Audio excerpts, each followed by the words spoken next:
friends, welcome. It's Miss Paula. How's everyone doing? We're going to get ready to sit down and listen to a story about Moses, part 3. Okay, come on. Everybody come on and have a seat. All right, crisscross applesauce, and let's listen. Hello, Moses here. You might remember that God sent me to tell Pharaoh, let my people go. Well, today you're going to learn that when you feel stuck, God provides surprise opportunities. Are you ready? All right, let's go, people. And now, a moment with our friends, Sir Thomas and Harold. Well, this was a great meal you made us, Harry. Thank you. You're very welcome, Tommy. It's my grandpappy's famous recipe from down on the bayou.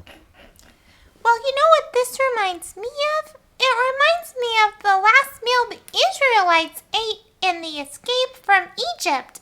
It wasn't quite as fancy as this, but it's a pretty good story. Do you want to hear it?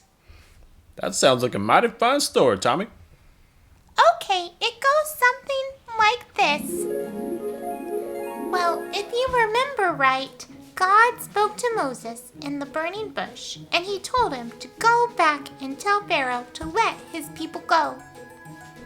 So Moses traveled back to Egypt and bravely went to Pharaoh and said, Pharaoh, God spoke to me and told me to tell you to let his people go. No, I will not let his people go. They must work harder. Moses asked Pharaoh several more times, and every time Pharaoh said no. Then finally, God sent some plagues to the Egyptian people in hopes of changing Pharaoh's mind. Well, what are plagues, Tommy?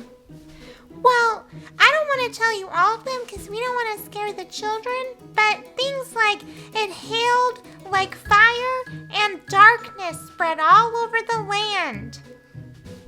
Wow, that's scary. Because Pharaoh kept saying no, God spoke to Moses. Moses, because Pharaoh has not listened, I am going to send one more terrible plague upon Egypt and all of her families. In order to avoid it, you must smear this special sauce so that the plague will pass over your house and all the Israelites' houses. You must also prepare a special meal and eat it as if you were about to leave in a hurry. Mom, this chicken is delicious. My pleasure. Can we get this to go? In the morning, Pharaoh could take it no more, and he called for Moses. Moses, this is terrible. Take the Israelites with you, and I never want to see either of you again. The Israelites packed up everything they could, and they started to travel away from Egypt. Face masks on, 6 feet apart. They journeyed far until they finally came to the Red Sea. But after the Israelites left, Pharaoh changed his mind. I should never have let them go. So Pharaoh and his army chased the Israelites to the sea. I'll get you, my pretty, and your little dog, too. Moses, Moses, Moses, what do we do? What do we do? I don't know what to do. What do we do? But God spoke to Moses. Moses, stretch out your staff across the water, and I will make it so that you will pass through the sea on dry ground. So Moses stretched out his staff, and God opened up the sea and made a path. So they passed through on dry land, just as God said they would. And Pharaoh tried to follow, but he and his army got swept up by the sea. The Israelites stood on the other side of the sea and thanked God for protecting them. But little did they know they still had a long way to go. Bum bum bum. To be continued. Hi, friends. Just like in the story that we heard, Moses and the Red Sea, Moses tried to part the water. Let's see if we can part the water. Miss Paula has a spatula. Let's see if the water will part. Ugh. No, I can't part it. Nope, just making waves. Let's see if I can do it with a spoon. If I come down this way, nope. Nope. How about if I use a spatula? That's it, a spatula. Oh. It doesn't work, friends. It doesn't work. But the only person that can part the water is God. When there's an ocean of doubt in front of me and my back's up against the wall, I know it's an opportunity for my God to show his heart. And it may look impossible in the natural, but I know that it's not, 'cause I know that my God will come through. There is an ocean parting right in front of me. There is a Savior who stepped in and made a way for me. I'm walking in freedom, freedom.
Climb up the mountain. Now stomp on the alligator.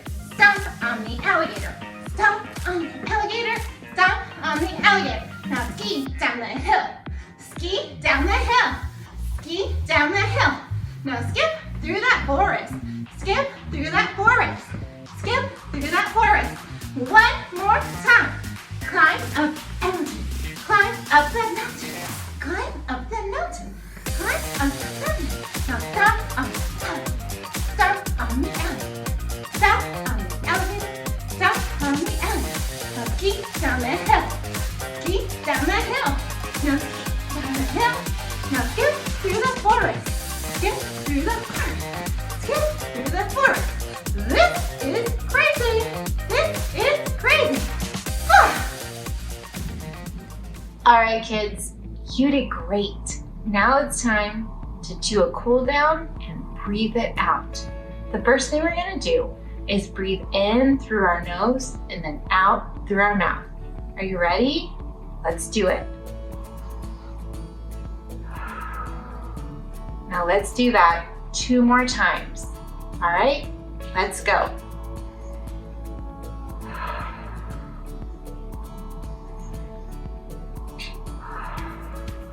Now we're gonna breathe in and we're gonna say, I am calm. And then when we breathe out, we're gonna say, I am at peace. Are you ready? I am calm. I am at peace. You guys did great. Hi, my friends. How did you enjoy the story about Moses? I certainly appreciate it, especially in this time in my life right now. Now, parents, you may want to sit down for this too. We all may be facing our own Red Sea right now. I've been facing mine for quite some time. And when you look at how big this Red Sea is, it just seems impossible to get over, and you have no idea what the other side looks like, and you don't even think you're going to make it there. And we all know that God is certainly capable enough on his own to part it, but he used Moses to part it, just like he's going to use all of us. We all have our own Red Seas in our life, and trust me, I know it looks like it's just going to take you over and swallow you up, but God's got you, and you have to believe in that. And as you go into the next week, remember, you're going to love well, live Jesus, and just like Moses and the Israelites, you're going to believe big. This was such a delicious meal you made us, Harry. Thank you. Well, you're very welcome, Tommy. It's my famous grandpapa's recipe from down on the bayou. This was such a great meal you made us, Harry. Thank you. Well, you're very welcome, Tommy. It's my grandpapa's famous recipe from down on the bayou. Hi, friends. Until next week, let's... Oh, cut.